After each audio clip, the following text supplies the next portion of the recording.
नमस्कार दोस्तों, मैं doctor Sumeet Shah, senior general laparoscopic और बेरियाट्रिक सर्जन।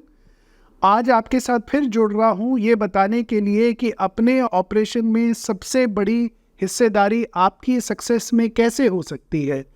दोस्तों, किसी भी ऑपरेशन, चाहे वो माइनर हो, मेजर हो, उसको कराने में हर एक आदमी को दिल में थोड़ा डर रहता है कि क्या ये ऑपरेशन मेरे लिए सक्सेसफुल होगा। तो ये डिसीजन लेने में सबसे बड़ा एक पशुपेश हर एक को रहती है और इसमें आपकी हिस्सेदारी कैसे होगी ये हम बात करेंगे। पहली बात तो आप अपने आप को अच्छे से एजुकेट करिए, यानी कि जो भी आप ऑपरेशन कराने जा रहे हैं उस ऑपरेशन में कितना टाइम लगेगा, क्या ब्लड की रिक्वायरमेंट होगी, कैसे आपकी रिकवरी होगी, कितने जल्दी आप काम पे जा सकेंगे, कितना हॉस्पिटलाइजेशन रिक्वायर्ड है। ये सब मरीज के लिए अपनी रिकवरी से संबंधित बड़े ज़रूरी सवाल है।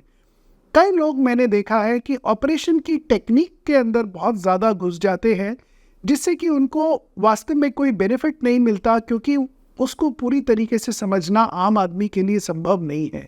लेकिन जो आपसे रिलेवेंट प्रश्न हैं उनको आप ज़रूर पूछिए कि कैसे आप उस ऑपरेशन को सक्सेसफुल बना सकते हैं। आप इधर उधर से बात करके अपने ज्ञान नहीं बढ़ाइए। जो रेलेवेंट सोर्सेज हैं उससे आप एजुकेशन लीजिए, चाहे वो इंटरनेट हो।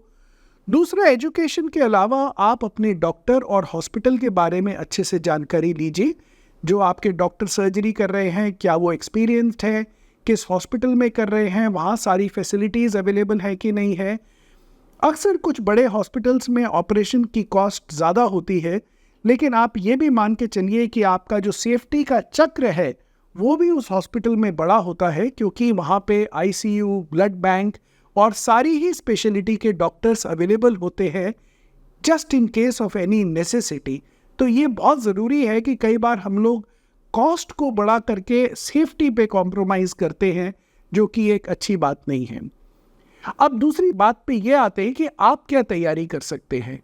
तो जो मरीज़ डायबिटिक हैं उनको मेक श्योर करना चाहिए कि उनकी blood sugar is well under control, क्योंकि अगर आपकी ब्लड शुगर कंट्रोल में नहीं है तो इन्फेक्शन के चांसेस बढ़ जाते हैं। आपकी ब्लड शुगर फास्टिंग करीब 110 के आसपास होनी चाहिए और HbA1c जो आपकी पिछले 3 महीने का शुगर कंट्रोल बताता है वो भी 7 के नीचे होना चाहिए। जो लोग स्मोकर हैं उन्हें अपनी smoking 1 month before the surgery बिल्कुल बंद कर देनी है। स्मोकिंग से आपके लंग्स पे और आपकी रिकवरी पे, आपके हीलिंग के ऊपर बहुत ही नेगेटिव इफेक्ट आता है। इसलिए बहुत ही स्ट्रिक्टली एटलीस्ट 1 मंथ पहले स्मोकिंग कंप्लीटली छोड़ देनी है। और मैं तो ये कहूँगा, आप स्मोकर हैं तो प्लीज़ स्मोकिंग कंप्लीटली छोड़ दीजिए, क्योंकि इसका कोई आपके शरीर पे 1% भी कुछ आपका बेनिफिट नहीं है। जो लोग बीपी के मरीज़ हैं, प्लीज़ अपनी बीपी की मेडिकेशन रेगुलरली लीजिए। ये वेट नहीं करिए कि अगर आपको बीपी का कोई सिम्टम होगा तो लेंगे। आपको जिस दिन ऑपरेशन है उस दिन सुबह 6 बजे भी आपको एक घूंट पानी से अपनी बीपी की मेडिसिन लेनी है। बीपी कंट्रोल में नहीं होगा तो ऑपरेशन के दौरान ब्लीडिंग के चांसेस बढ़ जाते हैं, आपके हार्ट पे स्ट्रेन के चांसेस बढ़ जाते हैं। जिन लोगों को थायराइड है, एस्थमा है या कोई अन्य प्रकार की कोई मेडिकल प्रॉब्लम्स हैं, वो लोग भी अपने फिजिशियन से मिल करके ये इंश्योर करें कि उनका थायराइड या उनका एस्थमा कंट्रोल में है, इससे पहले कि वो ऑपरेशन के लिए जाएं। जब आप ऑपरेशन के लिए जाएं तो आपकी एक बेसिक इन्वेस्टिगेशन वर्कअप होएगा, जिसमें कि आपकी kidney, liver, haemogram, chest X-ray, ECG, heart के लिए ईको, इस तरीके के सारे बेसिक इन्वेस्टिगेशन होंगे। और ये इन्वेस्टिगेशन हमारे जो बेहोशी के डॉक्टर है, जिसको हम एनेस्थेटिस्ट कहते हैं, वो ये सारी इन्वेस्टिगेशन देख करके आपको देखते हैं, आपका ब्लड प्रेशर चेक करते हैं, आपका एक्सरे चेक करते हैं, ब्लड रिपोर्ट्स चेक करके, और आपको क्लियरेंस देते हैं, जिसको हम बोलते हैं प्री एनेस्थीसिया क्लियरेंस। तो ऑपरेशन कराने से पहले ये क्लियरेंस लेना बहुत ज़रूरी है, जिससे कि अगर कोई भी जांच बाकी रह जाए तो आप एडमिशन के पहले करा सकते हैं।